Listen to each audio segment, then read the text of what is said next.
BJP में वो नाम जो कभी संगठन की धड़कन था, जिसे चुपचाप किनारे कर दिया गया, आज उसी नाम की फिर से चर्चा। संजय जोशी। क्या वो वक्त आ गया है जब जोशी की वापसी तय मानी जाए? क्योंकि इस बार आरएसएस ने मोदी शाह के आगे झुकने से साफ इनकार कर दिया है। बीजेपी अध्यक्ष कौन बनेगा, इसका फैसला दिल्ली नहीं, नागपुर तय करेगा।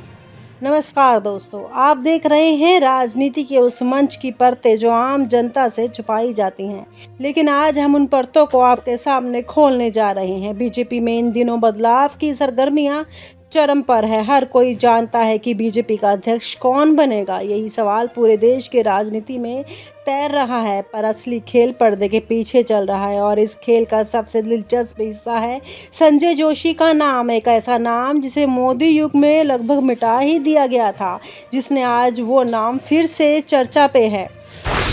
संजय जोशी, वो नाम जिसे खत्म समझ लिया गया था।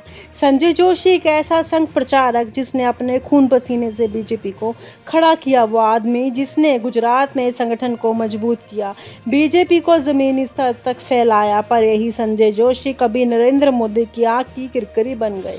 2005 से लेकर 2012 तक जब जब संजय जोशी की पार्टी में वापसी की संभावना बनती रही, तब तब मोदी खेमा उसे दबा देता। यहाँ तक कि 2012 में संजय जोशी को राष्ट्रीय कार्यकारिणी से इस्तीफा देना पड़ा और वो लगभग राजनीति वनवास में चले गए। पर कहते हैं ना, राजनीति में कोई स्थायी दुश्मन होता है ना दोस्त, और ना ही स्थायी वनवास।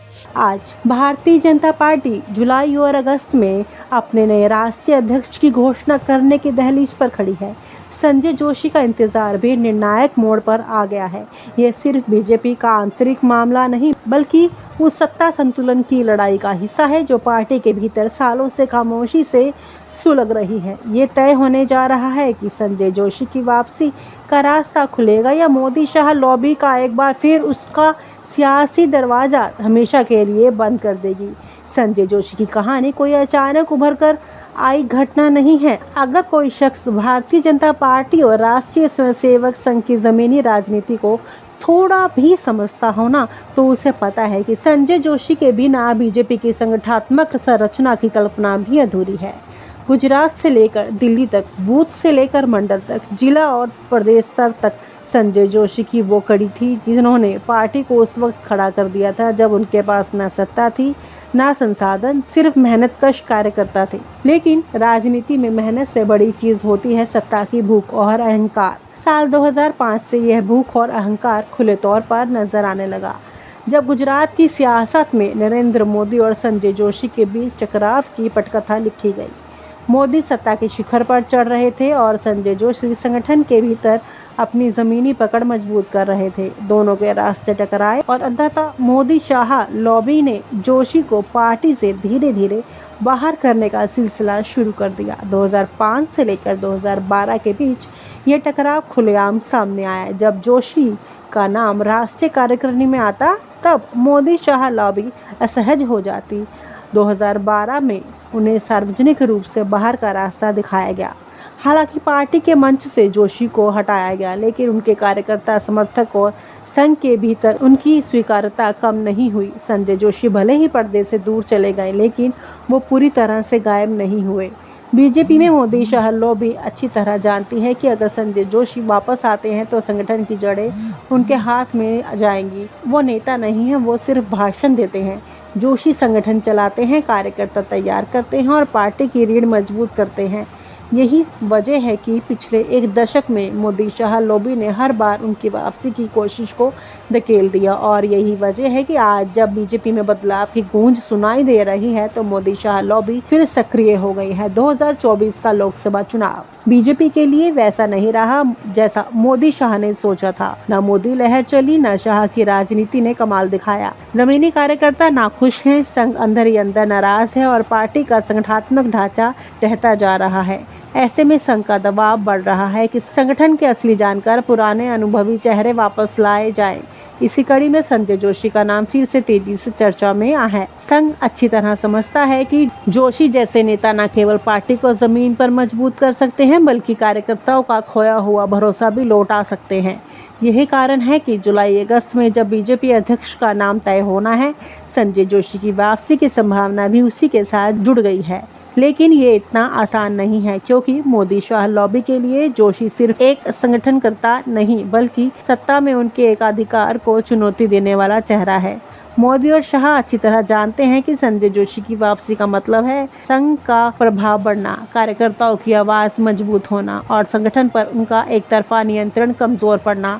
यही वजह है कि उनकी लॉबी हर स्तर पर प्रयास कर रही है कि चाहे कोई भी नया अध्यक्ष बने, लेकिन वो संजय जोशी की वापसी का दरवाज़ा हमेशा के लिए बंद रखें। लेकिन राजनीति में कभी कभी परिस्थितियां नेताओं से बड़ी हो जाती हैं। 2024 के कमज़ोर चुनाव नतीजों ने बीजेपी की चमक फीकी कर दी है। राज्यों में हार, संगठन में बिखराव और कार्यकर्ताओं की नाराजगी ने पार्टी नेतृत्व को सोचने पर मजबूर कर दिया है। ऐसे माहौल के लिए संजय जोशी जैसा अनुभवी जमीनी नेता ही विकल्प नजर आ रहा है। संजय जोशी भी समझते हैं कि ये उनके लिए आखिरी मौका है। वो चुपचाप नहीं बैठे हैं। संघ के सीनियर नेताओं से उनकी बातचीत जारी है। पुराने कार्यकर्ताओं से संपर्क तेज हो गया है। प्रदेश स्तर पर उनके समर्थक फिर से सक्रिय हैं। जोशी जानते हैं कि राजनीति में मौके बार बार नहीं मिलते। यही वजह है कि इस बार उन्होंने भी अब नहीं तो कभी नहीं वाली रणनीति अपना ली है। बीजेपी अध्यक्ष का नाम तय होते ही संजय जोशी की वापसी या स्थायी विदाई पर अंतिम मोहर लगेगी। अगर संघ अपनी पसंद का अध्यक्ष बनाने में कामयाब रहा तो जोशी की वापसी की राह खुल सकती है, और अगर मोदी शाह लॉबी अपनी पसंद का अध्यक्ष बैठा पाई तो संजय जोशी का राजनीतिक वनवास स्थायी हो जाएगा। ये लड़ाई सिर्फ जोशी की वापसी की नहीं बल्कि बीजेपी के भीतर संघ बनाम सत्ता केंद्रित लॉबी की लड़ाई है।